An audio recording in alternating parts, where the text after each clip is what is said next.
Hello everybody, my name is Dratnos, and in today's video we're going to read this new post by Blizzard. One of those high-effort Dratnos videos where we read a blue post from the Warcraft site, and then we'll do some analysis and stuff of it as well.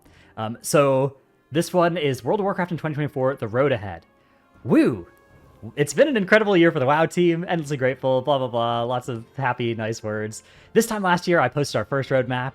Blah, blah, blah, more nice words. We know that promising a thing is a far distant second to actually delivering on that promise. With that said, we continue to learn and evolve with each release and announcement this year, and we are fully focused on listening and responding to you and building for a strong future in Azeroth for all of us.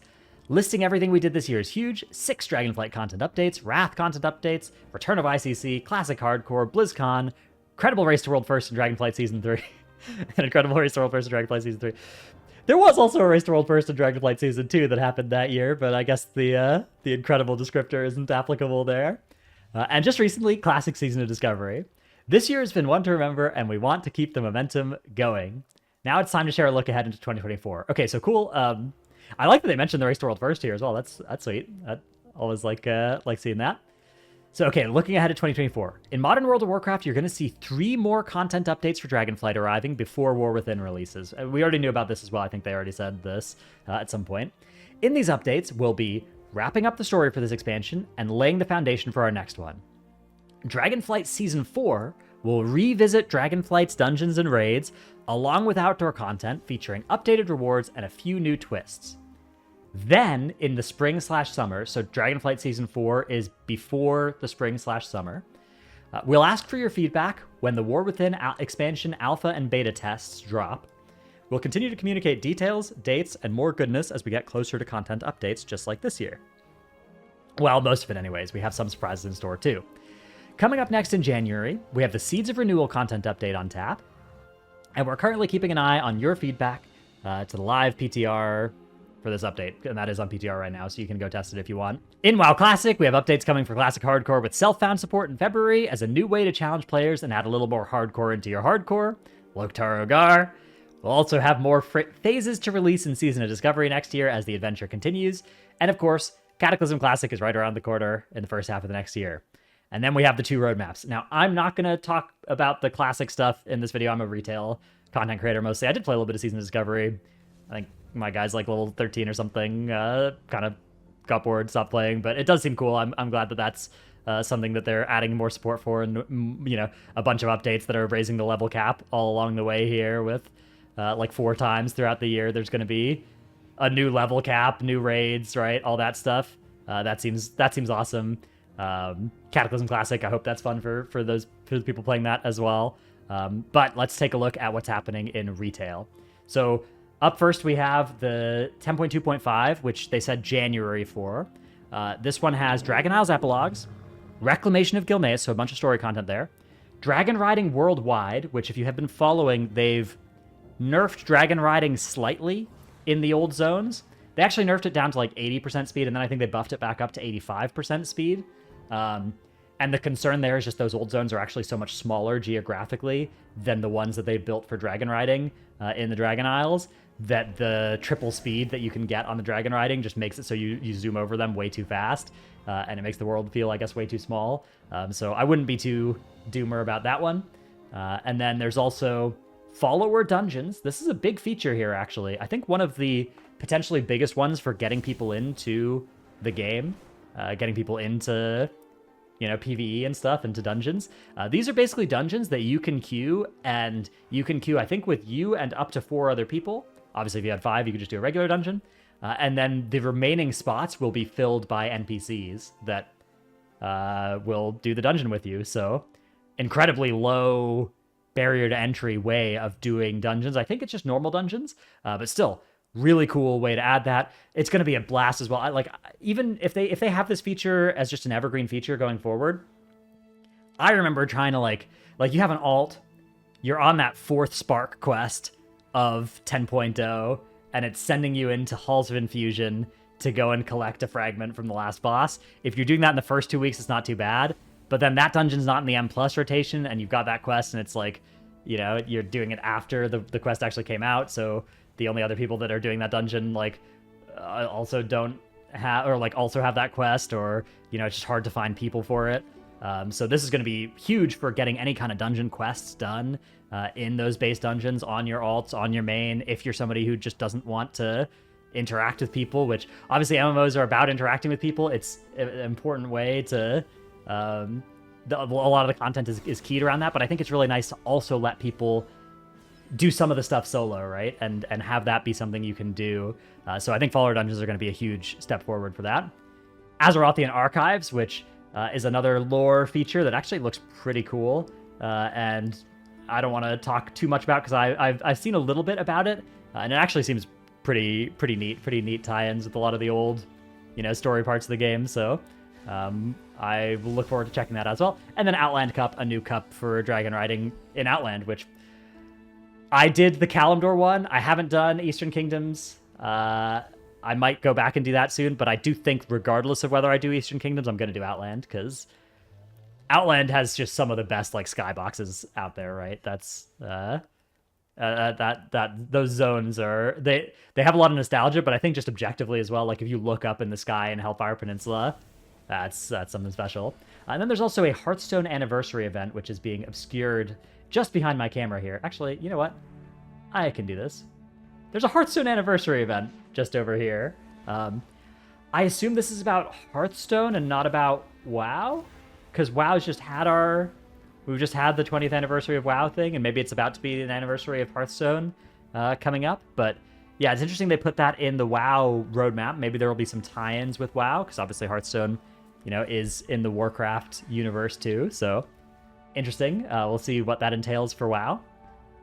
Then there's 10.2.6, which is somewhere in the winter to spring range. It looks like if you look here, look right here.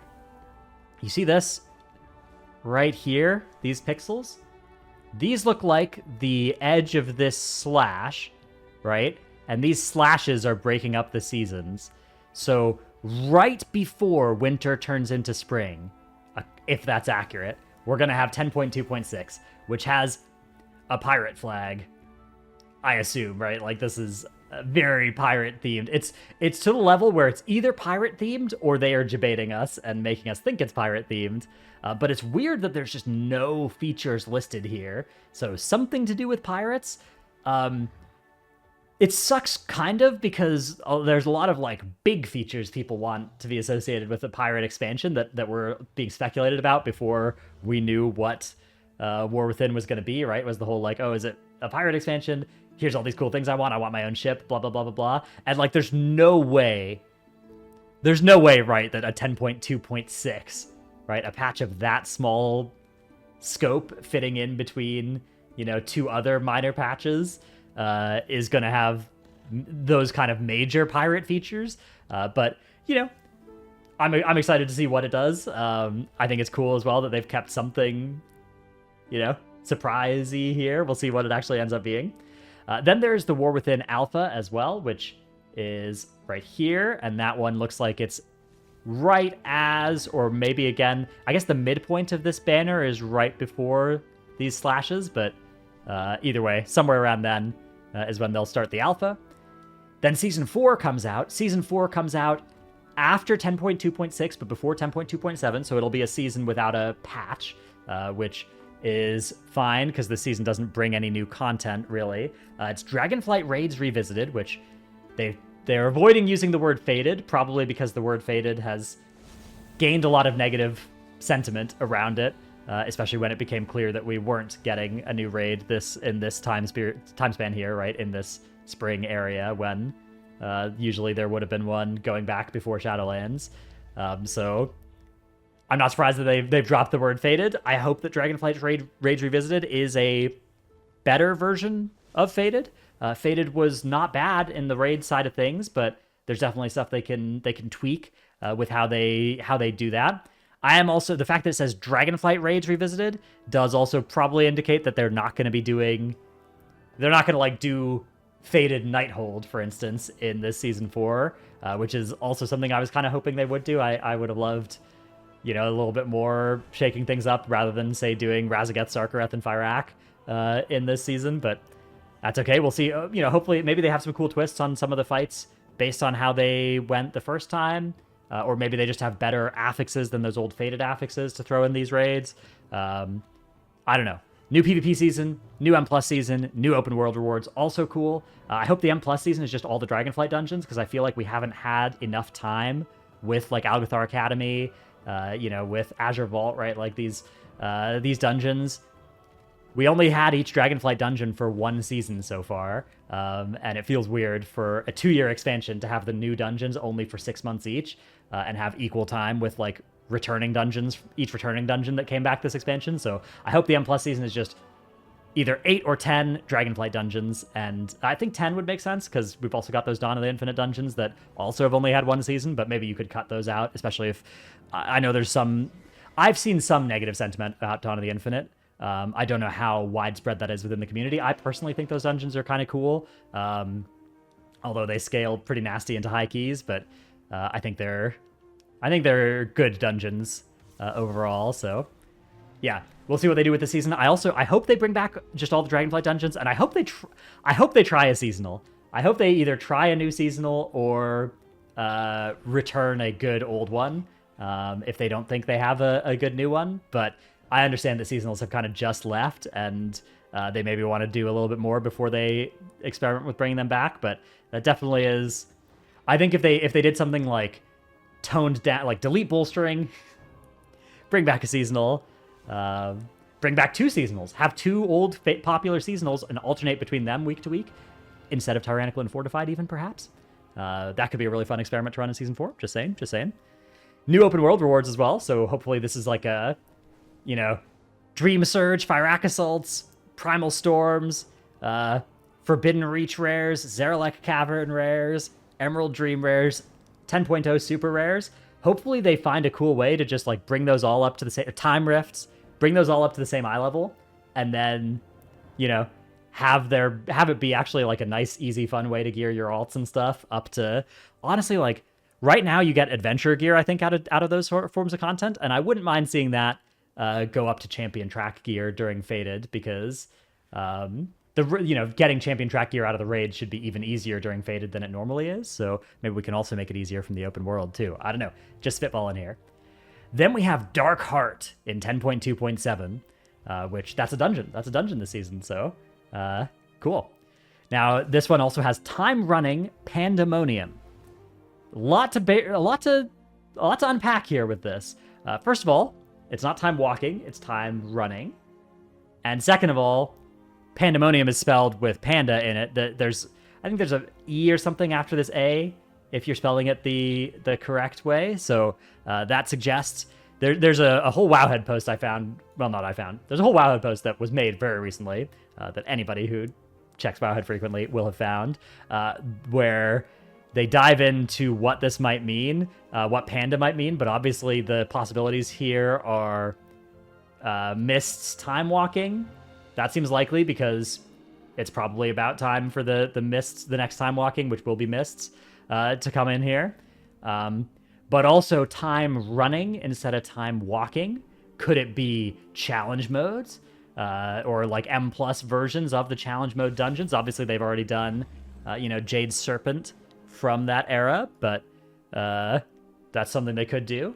And potentially bring back challenge mode reward sets, or something like that, or challenge mode weapons. Obviously, that would be controversial. There's a lot of people who think that those sorts of old items should stay exclusive. Also, there's a lot of people who think, give us another chance to earn them. It's been. I think it's more than half of the game's lifetime ago was Mists. If you ever want to feel old, if you're somebody who played back then, I think that was more than half of the game's lifetime ago now at this point. So, yeah, interesting phrase here. Time running Pandemonium.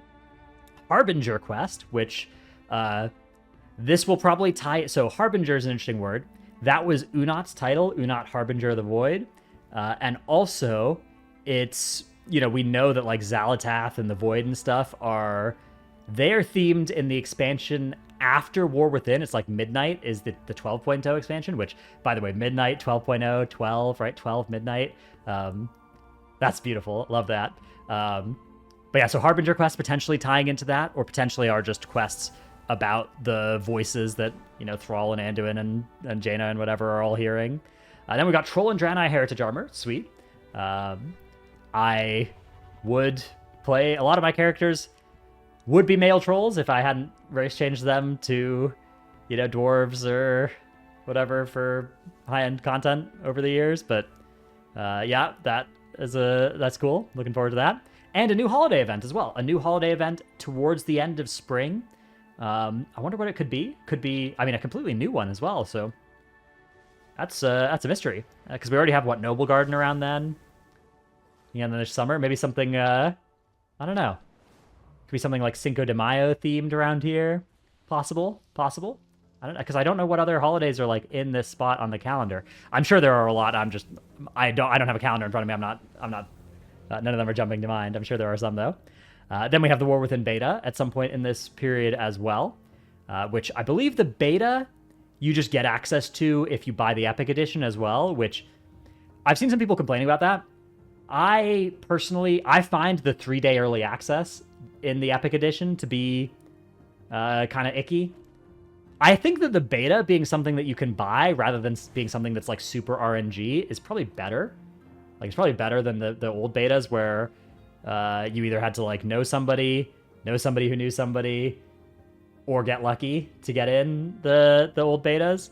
And now I think being able to just buy it, I think that is better, but I'm still not a fan of the 3-day early access thing for War Within. War Within pre-patch is 11.0.1, which will come out near the, I guess, middle of summer. And this one has world events, war bands, dynamic flight, and guild updates. Sweet. The war bands feature, I mean, as soon as this comes out, there's a good chance that I'll just start blasting some Mog runs now that that'll hopefully have, that should have the full, you know, transmog any armor type functionality coming in. I know you could just start running them now and save the cloth and stuff in your bank, but I don't want to do that. So that should be fun. That'll hopefully be cool. Get your warband all ready, get them prepped up, and maybe if the time running is still good and still, maybe that'll still be going. I don't know, or maybe that'll be over. And then we get War Within, which of course is the new big expansion. These are all features they've already talked about with the War Within. And then, so first of all, the War Within here, it said fall 2023 or fall 2024 when they announced it. But if we look now, this is definitely centered a little bit to the left of autumn. So maybe they're planning that, like, I think technically these slashes, officially autumn begins on like August 22nd, right? Or 21st or something, I think.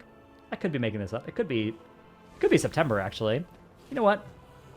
Let's, when does autumn start? Okay, according to the meteorological season, autumn starts on September 1st and ends on November 30th. What's the first day of autumn? But September 22nd or 23rd in the Northern Hemisphere. So not August, but September is the autumnal equinox. The autumnal equinox marks the end of summer and the beginning of fall. Okay, so we don't know whether they're referring to the meteorological or the other one, the other calendar, when they're doing these slashes. But either way, this would put War Within launch at around the start of September-ish. And then we've got a 10.0.5 at some point, probably in like October or November. I guess it probably wouldn't be October, right? It would probably be at least like late November or something, maybe early well, it can't be early. I guess it could be early December, yeah, because they're not putting winter on this yet. So I don't know. And that one just has stories, quests, new content and system updates. Oh, and 20th anniversary event. Okay, so it would be, yeah, late November or mid to late November, which makes sense. And presumably the 20th anniversary event, that'll be a bigger event than the 19th anniversary event was, because, you know, it's a bigger anniversary. So cool. This is the roadmap for 2024. Interesting stuff here. A couple of things to dissect. Mostly haven't learned anything hugely new or anything like that. But yeah, cool post. Was fun to look at. Hope you've enjoyed this video. Let me know what you think down in the comments below. Let me know if you have any good theories or stuff based off of this. And I'll see you in the next one. Bye.